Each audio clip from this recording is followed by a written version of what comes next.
जोहार मास्टर जी। अरे जोहार पर्वतिया जी, जोहार। क्या हाल चाल? एकदम बढ़िया मास्टर जी। हाँ, तो बेस बिल्कुल बिल्कुल ठीक है। हाँ। अपना घर द्वार खेती बाड़ी सब बढ़िया से चले लाई है एकदम। हाँ। राउर देख रेख में हमारे चलीला तो का गड़बड़ हो सकेला। भाई हमारी तो कोशिश यही रहती है, और हमारे जो किसान भाई देखिए कृषि दर्शन देखने के लिए हाजिर हो गए। आप जानते हैं कि कृषि दर्शन का अंक लेकर के हम रोज आते हैं, और हमारी कोशिश यही रहती है कि आपका भला हो। तो चलिए कार्यक्रम की शुरुआत करते हैं। हाँ। आपका कार्यक्रम में बहुत बहुत स्वागत है। जोहार। तो पर्वतिया जी, पहले किस चीज से शुरुआत करें? हमरे के सब देखो मने देखे खोजे ना कृषि समाचार हाँ, है कि नहीं। और हाँ। सब एकदम कर ले टाइम से अपन टीवी से अट्ठिन बैठ रहे ना, तो शुरुआत तो उकरे से करे कोई कि नहीं। तो किसान भाइयों, कृषि समाचार में देखते हैं देश दुनिया की खेती बाड़ी से जुड़ी तमाम तरह की खबरें।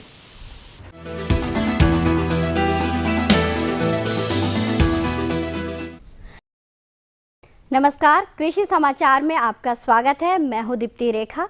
आइए सबसे पहले नजर डालते हैं खास खबर पर। जैविक कृषि को बढ़ावा देने के लिए सरकार ने वर्मी कंपोस्ट इकाइयों की स्थापना का रखा लक्ष्य। सूक्ष्म सिंचाई पद्धति अपनाने वाले किसानों को सरकार करेगी सहायता। लहसुन बुआई के काम को आसान बनाता है कृषि यंत्र गार्लिक प्लांटर।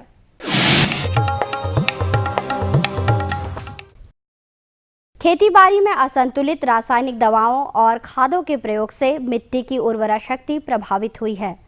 कृषि वैज्ञानिकों का मानना है कि जैविक खादों के इस्तेमाल से मिट्टी के स्वास्थ्य को ठीक रखा जा सकता है। इसलिए सरकार ने कृषि नीति के तहत बड़ी संख्या में वर्मी कंपोस्ट इकाइयों की स्थापना करने का लक्ष्य रखा है। अच्छी और गुणवत्तापूर्ण फसल प्राप्ति के लिए मिट्टी का स्वस्थ होना आवश्यक है।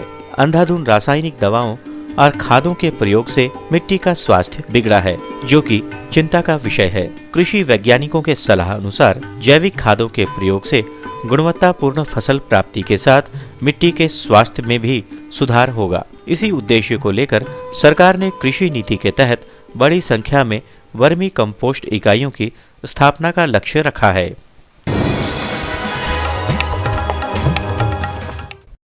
सिंचाई जल बचाने में सक्षम ड्रिप सिंचाई पद्धति और स्प्रिंकलर सिंचाई पद्धति को बढ़ावा देने के लिए राष्ट्रीय सूक्ष्म सिंचाई मिशन के अंतर्गत एवं गन्ना विकास विभाग झारखंड सरकार योजना चला रही है।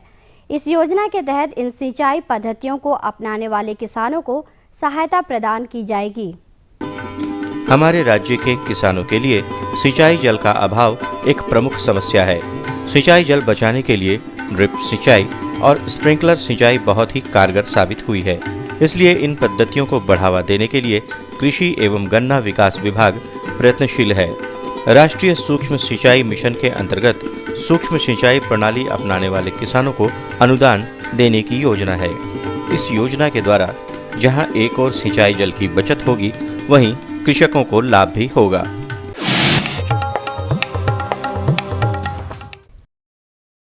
बैगन की फसल लगाने के इच्छुक किसानों के लिए बैगन की अनुशंसित एवं उन्नतशील प्रभेद है पूसा पर्पल लॉन्ग। इस किस्म की बुआई करके किसान बैगन की अच्छी फसल प्राप्त कर सकते हैं।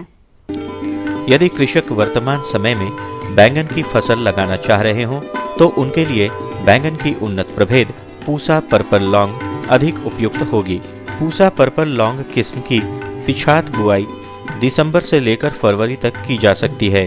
इस प्रभेद की पिछात फसल की बुआई के लिए प्रति हेक्टेयर लगभग 500 से 600 ग्राम बीज की आवश्यकता होती है। इसे लगाकर 200 से 250 क्विंटल बैंगन की उपज प्राप्त की जा सकती है।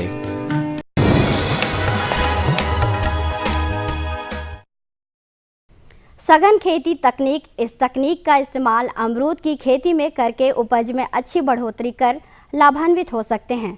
आइए जानते हैं इस तकनीक के संबंध में।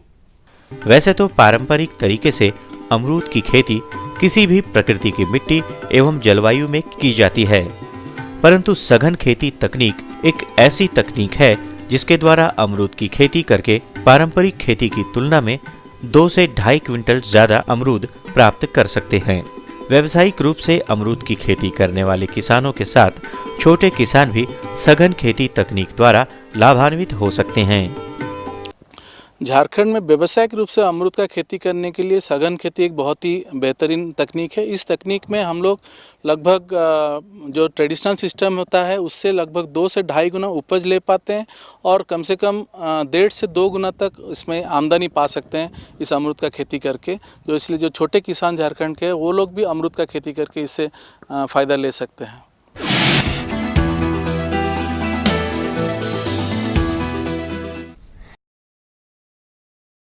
गार्लिक प्लांटर नामक उपकरण लहसुन की बुआई के काम को आसान बनाता है।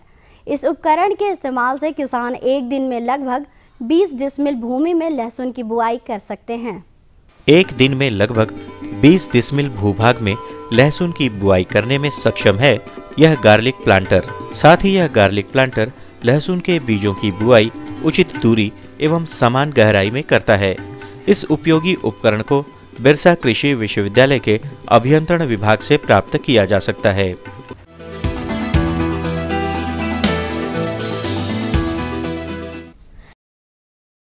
आज हम जिस सफल किसान से मिलने जा रहे हैं उनके बारे में प्रचलित है कि उनकी लगाई कोई भी फसल अच्छी उपज देती है।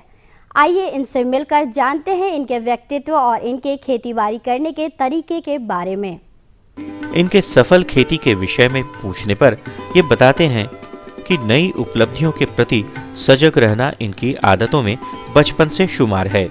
हर नई चीज को सीखने के लिए ये हमेशा प्रयासरत रहते हैं और उसे सीख कर ही दम लेते हैं। खेती बाड़ी में भी नई तकनीकों को सीखने में ये पीछे नहीं रहे। इन तकनीकों का इस्तेमाल कर खेती करने से इन्होंने सफलता पाई और आज सफल किसानों की कतार में अग्रणी हैं। शिमला है, मरचा है, अथी है, बैगन है, फिर मुरा है, फिर बीन है। अथी खर्चे तो नहीं सिर पर आने पर बच्चा मन के पारा आ रहे हैं सदर। और अब मंडी भाव में आइए नजर डालते हैं अनाजों के भाव पर। इन दिनों राज्य की मंडियों में खाद्यान्नों के मूल्य स्थिर रहे। इनमें कोई विशेष उतार चढ़ाव दर्ज नहीं किया गया। वहीं सब्जी बाजार में हरी सब्जियों की अच्छी आवक से सब्जियां सस्ती बिकी। आने वाले कुछ दिनों तक सब्जियों के भाव कम रहने की संभावना है। आज कुछ प्रमुख खाद्यान्नों के भाव राज्य की मंडियों में इस प्रकार दर्ज किए गए। चावल मोटा न्यूनतम 1800 रुपए से लेकर अधिकतम 2000 रुपए। दाल मसूर न्यूनतम 4300 रुपए, अधिकतम 4600 रुपए। चीनी न्यूनतम 3550 रुपए, अधिकतम 3700 रुपए तथा आलू के मूल्य रहे न्यूनतम 1000 रुपए, अधिकतम 1200 रुपए। और अब एक नजर राज्य के 4 प्रमुख शहरों के मौसम के मिजाज पर। रांची अधिकतम 21 डिग्री सेल्सियस, न्यूनतम 9 डिग्री सेल्सियस। जमशेदपुर अधिकतम 23 डिग्री सेल्सियस, न्यूनतम 11.5 डिग्री सेल्सियस। धनबाद अधिकतम 22 डिग्री सेल्सियस, न्यूनतम 12 डिग्री सेल्सियस तथा हजारीबाग का तापमान अधिकतम 21 डिग्री सेल्सियस तथा न्यूनतम 9 डिग्री सेल्सियस रहा। कृषि समाचार में आज इतना ही। अगले दिन अगले अंक में फिर मुलाकात होगी कुछ ताज़ा तरीन खबरों के साथ। तब तक के लिए दीजिए इजाजत। नमस्कार, जोहार।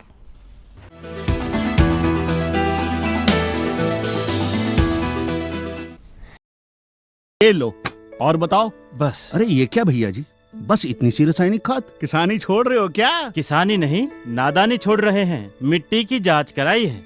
अब तो लालाजी जितनी जरूरत है उतने ही उर्वरक खेत में डालेंगे। हाँ, किसान भाई आज ही अपने जिले की नजदीकी भूमि परीक्षण प्रयोगशाला में मिट्टी की जांच जरूर करवाएं और मिट्टी में पोषक तत्व, नमी व पौधे के विकास को देखते हुए केवल जरूरत के अनुसार ही पोषक तत्व डालें। और हाँ, मिट्टी में गंधक, जस्ता, बोरोन जैसे सूक्ष्म पोषक तत्वों का पता लगाना भी न भूलें। उर्वरक और जैविक खाद के सही उपयोग से भूमि का उपजाऊपन बनाए रखें, उत्पादकता बढ़ाएं, खर्चा घटाएं और बहुमूल्य विदेशी मुद्रा बचाने में भी सहयोग दें। और हाँ, धीमी गति से नाइट्रोजन उपलब्ध कराने वाले उर्वरकों जैसे नीम लेपित यूरिया को प्राथमिकता दें और यूरिया का पत्तों पर छिड़काव करें। अरे वाह, तू तो सचमुच समझदार हो गया रे। अधिक जानकारी के लिए संपर्क करें जिला कृषि अधिकारी या किसान कॉल सेंटर।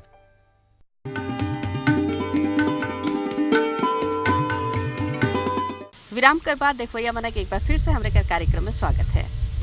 तो मास्टर जी एखन तक तो हमरे कर दुयो सवाल करवैया मन नहीं पहुंच देखिए ना, जोहार मास्टर जी, जोहार पार्वती दी। नाम लिया और दोनों शैतान हाजिर हो गए। क्यों भाई, क्या हाल चाल है आप लोगों के? बढ़िया बढ़िया। ठीक है मास्टर साहब। ठीक है ना? तो पर्वतिया जी अभी आप लोगों के आने से पहले कह रही थी कि हमारे सवाल करने वाले हाजिर नहीं हुए, और हमरे सवाल भी आ गया। हाँ हाँ, और हमारे सवाल लेके आवते मास्टर जी। तो सबसे पहले आज कौन बोलेगा? सबसे पहले हमें बोल दो तो हम ही बोलते हैं जो। अच्छा बोलो। अच्छा तो ठीक है, आज पहले टेमन बोलेगा। बोलो टेमन, कौन सा सवाल है? मेरा सवाल ये मास्टर साहब कि सब्जी का, आप तो जानते हैं कि हम सब्जी और पशुपालन पे ज़्यादा ध्यान देते हैं। हाँ हाँ टेमन, बिल्कुल बिल्कुल। तो सब्जी लगाने के लिए किस तरह अच्छा से देखभाल किया जाए?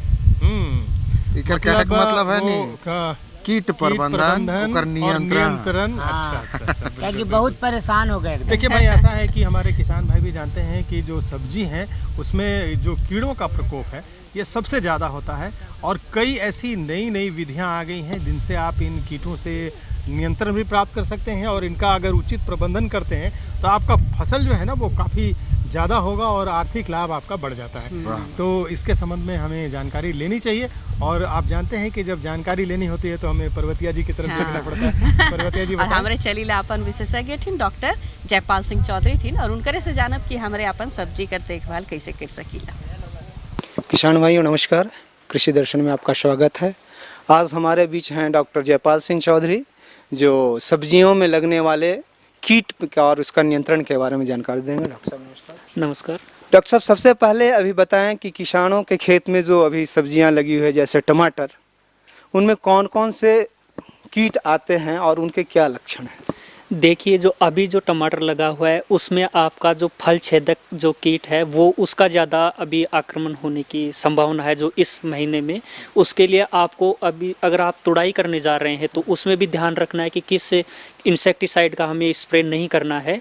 इसके लिए हमें कुछ ऐसे जो जिसको बोलते हैं पर्यावरण मित्र जो प्रबंधन है वो करना होगा। इसके फल छेदक के लिए हमें जितना जहाँ पे फल छेदक लग रहा है उसके लिए बीटी जो बैसिलस थ्रिंजेंसिस है जिसका मार्केट में हाल्ट के नाम से मिलता है, अगर हम उसको 1 kg पर हेक्टेयर के हिसाब से प्रयोग करेंगे तो ये हमारे लिए अच्छा होगा, क्योंकि इससे दोनों फायदे हैं कि आपका कीड़ा मरेगा और उससे खाने वाले के ऊपर प्रभाव नहीं पड़ेगा। ये उसका एक नियंत्रण है। दूसरा है आप एनपीवी का स्प्रे कीजिए। उसमें एनपीवी और नीम बेस्ड जितने भी जो इंसेक्टिसाइड्स हैं उनको मिला करके आप उसका स्प्रे कर सकते हैं। इसके साथ साथ आप अगर फिर भी आपका कीड़ा कंट्रोल नहीं हो रहा है तो मार्केट में फेम के नाम से है, उसको 6 ml 15 लीटर पानी में मिला करके आप शाम के समय में उसका छिड़काव करें और कम से कम 2 दिन तक आप टमाटर को नहीं तोड़ें और उसको बेचें। ये आप इसमें जो टमाटर का फल छेदक कीट है उसके लिए करें। उसके साथ साथ जितना भी जो इसमें वायरस वाले इन्फेक्टेड प्लांट्स हैं जिनकी पत्तियां सिकुड़ जाती हैं, आप उन पौधों को उखाड़ करके फेंक दें। और उससे रोकने के लिए जो दूसरे आप ये जो वायरस वाली बीमारी है एक बार होने के बाद में आपका जो पौधा है उसमें वो ठीक नहीं होगा। उस पौधे को रोकने के लिए आपको वो पौधा उखाड़ के फेंक देना है। साथ ही साथ आपको ऐसे इंसेक्टिसाइड का स्प्रे करना है जिससे वो बीमारी फैले नहीं, क्योंकि इस बीमारी को कीड़े फैलाते हैं। उसको फैलाने से रोकने के लिए हमें कॉन्फिडोर, अगर हम उसको 1 ml को 3 लीटर पानी में मिला के स्प्रे करते हैं तो ये बीमारी फैलने से आपकी रुक जाएगी। किसान भाइयों, डॉक्टर साहब ने टमाटर में जो है फल छेदक जो है रोग जो लगता है, कीट लगता है, उसके नियंत्रण के बारे में आप लोगों को जानकारी दी है। डॉक्टर साहब, अभी किसान जो है फूल गोभी, पत्ता गोभी भी लगा रहा है और उसमें कभी कभी जो है हरे हरे कीड़े जो दिखाई देते, उसका क्या उपाय? अच्छा, इसमें 2 तरह के हैं। एक जो आपका कीड़ा है जो फुदका है, उससे आपकी जो देखते हैं आप गोभी में जो नीचे वाली जो पत्तियां हैं ऐसे सिकुड़ जाती है, और दूसरा है उसमें कीड़ा अंदर चला जाता है जो पिल्लू है। उन दोनों के लिए हमें नियंत्रण के लिए दोनों का वही रखना है। सबसे पहले जैसे मैंने आपको पहले भी बताया है, जब हम फूल गोभी को तोड़ने जा रहे हैं उससे कम से कम 2-3 दिन पहले आप स्प्रे मत कीजिए।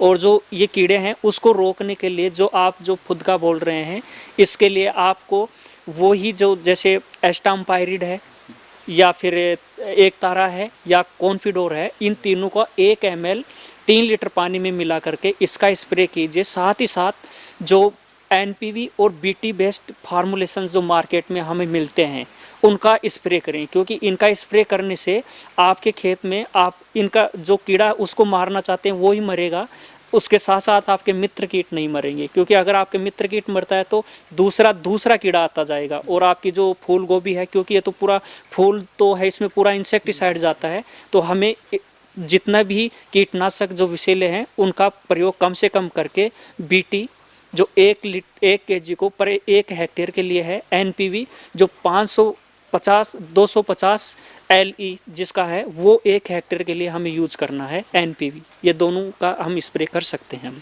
डॉक्टर साहब आपने बता रहे हैं कि एक मित्र कीट है, एक शत्रु कीट है, तो किसान भाई कैसे पहचाने कि ये मित्र है और ये शत्रु कीट है? देखिए, ये जो सबसे बड़ी बात ये है कि हम मित्र कीट और शत्रु कीट को कैसे पहचानें। शत्रु कीट जो होता है वो हमेशा दिखता है। जैसे हम कई बार जाते हैं खेत में, जो लाल कलर का जो कीड़ा दिखता है उसके ऊपर काले काले धब्बे होते हैं, वो हमारा मित्र कीट है, लेकिन हम किसान उसको देखते ही स्प्रे करते हैं। तो हमें ऐसा नहीं करना है। इसके साथ साथ में जैसे ट्राइकोग्रामा होता है, उसका बहुत छोटा छोटा कीड़ा होता है जो उसके अंडे पे अपने अंडे दे देता है। इन कीड़ों को पहचानने के लिए हम जो भी जिसमें अंडा दिया हुआ है, अगर अंडों में छेद हैं, इसका मतलब हमारे खेत में मित्र कीटों की संख्या अच्छी खासी है। तो ये इसके पहचान के कुछ आसान तरीके हैं। इसके अलावा तो हम उनको बाद में और नहीं पहचान सकते हैं, लेकिन ये एक आसान तरीका है। किसान भाइयों, डॉक्टर साहब ने शत्रु कीट और मित्र कीट के बारे में बड़ी अच्छी जानकारी दी। अब डॉक्टर साहब से हम पूछते हैं कि अभी जो बैंगन लगा हुआ किसानों का, उसमें जो है फल छेदक जो है बड़ी घातक मतलब समस्या है, इससे किसान बहुत परेशान हैं, उसके बारे में आप क्या कहें? जैसे जो आप फल छेदक की बात कर रहे हैं, सबसे बड़ी फल छेदक की हमारी जो आप घातक समस्या बोल रहे हैं, ये समस्या घातक इसलिए है कि हम जब भी इसमें जो भी नियंत्रण के उपाय करते हैं वो फल में छेद दिखने के बाद करते हैं। और छेद दिखने का मतलब है कि उसमें से कीड़ा निकल चुका है। हमें तब स्प्रे करके कोई फ़ायदा नहीं है। हमें पहले या तो स्प्रे कर रहे हैं तो पहले स्प्रे करना है। इसके साथ साथ में हमें और भी कुछ सावधानियां हैं जो बैंगन को बुआई से लेकर के आपकी तुड़ाई तक बरतनी होंगी। जैसे कुछ ट्रैप्स हैं, मार्केट में ट्रैप मिलता है जो ल्यूसिल्यूर ट्रैप सेप्टा होता है, उसको आप खेत में 5-10 जगह लगा दीजिए तो आपके उसमें जो प्रौढ़ मोथ होगी वो अपने आप आके उसमें फंस जाएगी। इसके साथ साथ आप खेत के चारों तरफ मकई लगाइए। मकई से क्या होगा कि ये कीड़ा आपके खेत में नहीं आएगा। दूसरा, इसके साथ साथ आप साफ खेती जिसको बोलते हैं, जितना भी आपका टूटा हुआ बैंगन है जिसको हम पास में ही फेंक देते हैं छेद होने के बाद में, वो नहीं करना चाहिए। और जितनी भी पत्तियां नीचे गिरी हुई हैं, क्योंकि इस जो पत्ती हैं उसकी पत्तियों में इसका प्रौढ़ जाके छुपता है और उसी को हमें नष्ट कर देना है। और जो हम स्प्रे अगर करते हैं गलती से तो हम बंड्स पे नहीं करते हैं, जो मेड हैं, तो हमें एक स्प्रे अगर वहाँ पे भी कर रहे हैं तो उसके प्रौढ़ वहाँ नहीं छुपेंगे। और स्प्रे के लिए जितने हमारे जो स्प्रे अब मार्केट में मिलते हैं वो एक बार में एक का स्प्रे करना है। हम बार बार अगर एक ही का स्प्रे करते जाएंगे तो कीड़ा नहीं मरता है, इसमें उसके प्रतिरोधक क्षमता बहुत जल्दी डेवलप होती है, तो इसका हमें ध्यान रखना है। साथ ही साथ जो स्प्रे जिसका मैं बता रहा हूँ कि मार्केट में अभी कौन से अत्यंत इफ़ेक्टिव जो स्प्रे हैं वो है, एक एलांटो मिलता है मार्केट में, एलांटो है, फेम है और लार्विन है। इन तीनों आप तीनों स्प्रे लीजिए, तीनों का एक का स्प्रे के बाद में दूसरा स्प्रे कीजिए, कभी भी एक साथ 2 स्प्रे मत कीजिए। और स्प्रे के लिए डोज इनकी जो मात्रा है 6 ml को 15 लीटर पानी में, 6 से 7 ml 15 लीटर पानी में करके हमें स्प्रे करना है। और स्प्रे में यही ध्यान रखना है कि तुड़ाई के 2-3 दिन पहले हमें स्प्रे रोक देना है। किसान भाइयों, डॉक्टर साहब ने फल छेदक के बारे में बड़ी अच्छी जानकारी दी कि जो फल संक्रमित है उसको वहाँ पे न रखें, उसको बाहर ले जाएं, क्योंकि उसके कीड़े उसी में फंसे रहते हैं। और जो ट्रैप की बात की, ट्रैप का भी प्रयोग करके जो है आप लाभान्वित होंगे। डॉक्टर साहब आपने बड़ी अच्छी जानकारी दी, इसके लिए आपको नमस्कार। किसान भाई जोहार। अम्मा खाना दे दो ना। सबर कर गोलू, अभी दाल नहीं गली है। तू फिक्र ना कर गोलू की अम्मा, अब की बार अपनी दाल खूब गलेगी। क्या मतलब जी? अब की बार NFSM के तहत दाल की पैदावार को बढ़ाने के तरीकों को दिखाने के लिए देश में 1000 क्षेत्र चुने गए हैं, जिसमें हमारा इलाका भी आ गया है। पर इससे हमें क्या फायदा? हमें 5 एकड़ खेती के लिए खाद और कीटनाशक के अलावा बढ़िया बीजों की एक मिनी किट भी मिलेगी। इतनी दाल का करेंगे क्या जी? अरे भगवान, सरकार ने दलहन का समर्थन मूल्य भी खूब बढ़ा दिया है और इनकी खरीद का भी पूरा इंतजाम कर लिया है। इससे आमदनी बढ़ेगी और फिर हमारा गोलू अच्छे स्कूल में जाकर के कृषि वैज्ञानिक बनेगा। हाँ,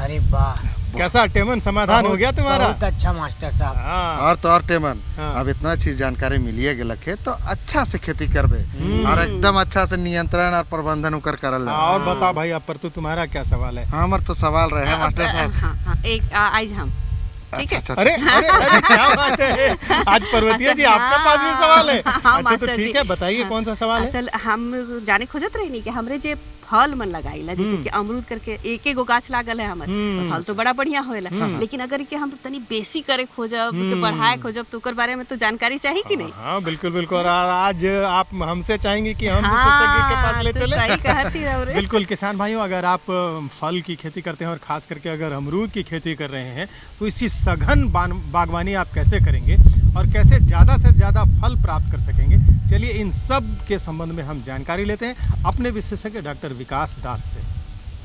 किसान भाइयों नमस्कार, कृषि दर्शन कार्यक्रम में आपका स्वागत है। किसान भाइयों, आज हम बात करेंगे अमरूद के उच्च घनत्व की खेती के बारे में और इस विषय पर जानकारी देने के लिए हमारे साथ है पलांडू के वैज्ञानिक डॉक्टर विकास दास जी। डॉक्टर साहब, आपका हमारे कार्यक्रम में स्वागत है। नमस्कार डॉक्टर साहब, सबसे पहले हमारे किसान भाइयों को बताइए कि ये अमरूद के उच्च घनत्व की खेती क्या है? ऐसा है, अमरूद झारखंड के लिए एक बहुत ही अच्छा फसल है, लेकिन यहाँ जो झारखंड में क्या यहाँ का जो मिट्टी है इसमें बहुत सारे सूक्ष्म तत्वों का कमी और ऑर्गेनिक कार्बन का कमी, ये सब चीज़ के कारण जो साधारण खेती होता है उसमें अमरूद का जो प्रोडक्टिविटी उपज है वो बहुत ज़्यादा नहीं है। ऐसे देखा गया कि 12 साल का अगर अमरूद का पेड़ में ज़्यादा से ज़्यादा 50 किलो तक फल आ पाता है, तो अगर 1 हेक्टेयर में 400 पेड़ लगता है तो 12 साल के बगीचे से हम लोग ज़्यादा से ज़्यादा 20,000 किलो तक अमरूद पा पाते हैं। तो ये किसान के लिए एक बहुत बड़ा फ़ायदेमंद खेती अभी तक नहीं हो पाता था। इसको दिमाग में रखते हुए ये सघन अमरूद की सघन खेती को जो प्लांडू स्थित हमारे संस्था है इस चीज़ को स्टैंडर्डाइज किया गया है। इस सिस्टम में अमरूद को हम लोग नज़दीक में लगाते हैं। साधारण सिस्टम में अमरूद को 5-5 मीटर की दूरी में लगाया जाता है, जबकि इस सघन खेती में अमरूद को 1 मीटर बाय 2 मीटर दूरी में लगाया जाता है। जब तो इसमें 1 हेक्टेयर में 5,000 पौधा लग जाता है, जबकि साधारण खेती में अमरूद में प्रति हेक्टेयर 400 पौधा लग पाता है। तो इस सिस्टम में जो मेन एडवांटेज होता है कि अमरूद का पौधा को काट के छोटा रखा जा सकता है और क्योंकि अमरूद का पौधा नया कल्ले में फल आते हैं तो इसको जितना हम लोग काटते हैं तो उतना उसमें फल बढ़ सकता है। तो इस उपाय से जब हम लोग खेती करते हैं तो 1 हेक्टेयर में झारखंड कंडीशन में तीसरे साल से 40 से 50 टन तक फल आ सकता है, जबकि ट्रेडिशनल सिस्टम में 12 साल की ऑर्चर्ड में 20 टन तक फल आ सकता है। तो ये जो बहुत बड़ा एडवांटेज हमको उच्च घनत्व फसल प्रणाली में मिलता है, जिसके कारण अमरूद को एक इकोनॉमिकली वायबल सिस्टम के हिसाब से हम लोग प्रेजेंट कर पाए हैं। जी डॉक्टर साहब, और हमारे किसान भाइयों को बताइए कि जो अमरूद की खेती है उसके उच्च घनत्व के लिए पौधे वो किस प्रकार लगाएंगे? देखिए, ये पहले लगाने के समय से ही किसान भाइयों को बहुत सारा चीज़ों की ध्यान रखना पड़ेगा। सबसे पहले इम्पोर्टेंट है कि इसके सही किस्म को चुनना। ये देखा गया है कि झारखंड के एरिया में अमरूद में पर्टिकुलरली जो सरदार किस्म है इसमें उपज सबसे अच्छा होता है। इसके बाद लावा सफ़ेदा है उसका उपज अच्छा होता है। तो लगाने के इसका विधि जो होता है, अमरूद को हम पहले रेखांकन फील्ड को कर लेते हैं, जिसमें 1 मीटर और 2 मीटर के हिसाब से प्लांटिंग का रेखांकन कर देते हैं और गड्ढा का तैयारी मार्च के महीने से हम लोग शुरू कर देते हैं गड्ढा बनाना। इसको पौधा लगाने के लिए कम से कम 2 फीट साइज़ का गड्ढा करना बहुत अच्छा होता है। 2 फीट लंबाई चौड़ाई या गहराई। और लगाने के बाद जब पत्ती गड्ढा हम लोग को कम से कम 10 किलो वर्मी कंपोस्ट और 2 किलो करंज की खली मिला के गड्ढा को भर देना चाहिए। और भरने के बाद जब 2 बारिश हो जाता है उस समय में पौधा को लेके इस पौधे में गड्ढे में लगा दिया जाए। और ज़रूर इस चीज़ को किसान भाई ध्यान रखें, जब पौधा लगाने के बाद पौधा में स्टेकिंग करना ज़रूरी है, क्योंकि ये जब पौधे जब हाई डेंसिटी सिस्टम में जब पौधा अगर स्टेकिंग नहीं रहता है तो पौधा एक साइड में ढल जाएगा तो एक दूसरे से सट जाता है, तो इसमें फलन कम हो जाए। तो लगाने के समय से ही पहला साल किसान भाइयों को हम ये कोशिश करना चाहिए कि पौधे के बगल में एक छोटा सा खूंटी लगा के उसमें पौधे को बांध के रखें ताकि पौधा सीधा होके बढ़े। और इस उपाय से अगर पौधा हम लोग लगाते हैं तो बगीचा अच्छी तरह से लग जाता है।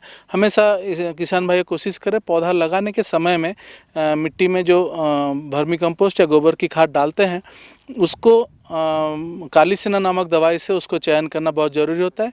1 किलो काली सेना 500 किलो गोबर की खाद के साथ मिला के इसको हम लोग 15 दिन रखते हैं और उसी गोबर का खाद को ही प्रति गड्ढा हम लोग डालते हैं। ऐसे करने से पौधा में जो इकट्ठा रोग आने का जो चांस होता है वो बहुत कम हो जाता है।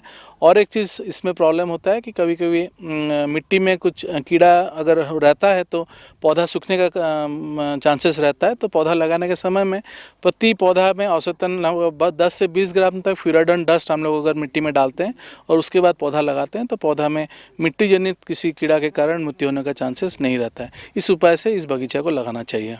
जी। डॉक्टर साहब, हमारे किसान भाइयों को बताइए कि साधारण अमरूद की जो खेती है और उच्च घनत्व वाली जो खेती है, इसमें किन बातों का ध्यान रखना पड़ता है? देखिए, सबसे पहले ये जैसे अमरूद आप लोग बगीचा देख रहे हैं, इसमें सबसे इम्पोर्टेंट चीज़ होता है पौधा को छोटा रखना।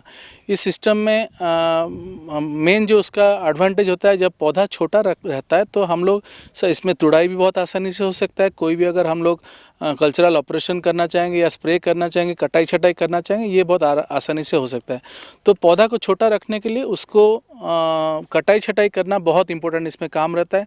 और एक इसमें इम्पोर्टेंट पॉइंट होता है, क्योंकि पौधा छोटा रहता है तो हम लोग सही समय से कटाई छटाई करके पौधा में हम लोग जाड़े में भी ज़्यादा फल ले सकते। जबकि ये साधारण बगीचा में देखा गया है कि झारखंड कंडीशन में केवल बरसात में ही अमरूद में ज़्यादा फल आता है और जाड़ा में ज़्यादा फल नहीं आता है, जबकि जाड़ा का फल जो है ज़्यादा मीठा होता है। तो जब हम अमरूद में ये सघन खेती करते हैं तो इसमें सबसे पहला काम होता है कि हम लोग इसका कटाई छटाई करना है। कटाई छटाई हम लोग साल में कम से कम 3 बार करना ज़रूरी पड़ता है। एक मार्च के महीने में, देन मई के महीने में, फिर से अक्टूबर के महीने में। जब डाली को हम लोग काटते हैं तो उसमें ज़्यादा डाली निकलता है और ज़्यादा फलत निकलता है और इसमें हम लोग साल में 3 बार इसमें फल ले सकते हैं।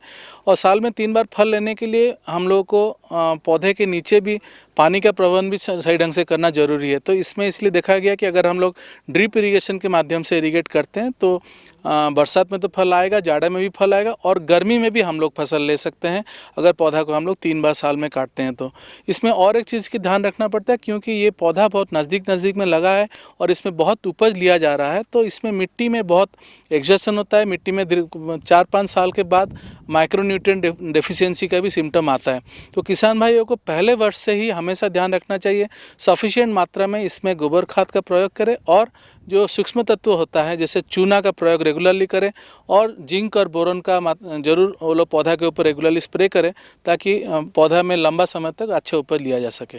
जी डॉक्टर साहब, अंत में हमारे किसान भाइयों को बताइए कि आर्थिक रूप से ये सघन खेती अमरूद की हमारे किसान भाइयों को किस प्रकार लाभप्रद है और झारखंड के किन क्षेत्रों में ये कर सकते हैं खेती? देखिए, ये अगर कोई किसान इस खेती को करना चाहते हैं, 1 एकड़ में लगभग 1 लाख रुपया उसमें लागत लग जाता है, पौधा और सारा खर्चा मिला के। और दूसरे साल से किसान भाइयों उस पर पैसा निकालना शुरू कर सकते हैं। ऐसे देखा गया है कि 3 साल में टोटल लगभग 2.5 लाख रुपया उसमें खर्चा लगता है, जबकि लगभग 5 लाख का टोटल उसमें आमदनी होता है। और 3 साल के बाद प्रति वर्ष किसान भाइयों 1 एकड़ से 1 लाख रुपया का अमरूद यहाँ से निकाल सकते हैं।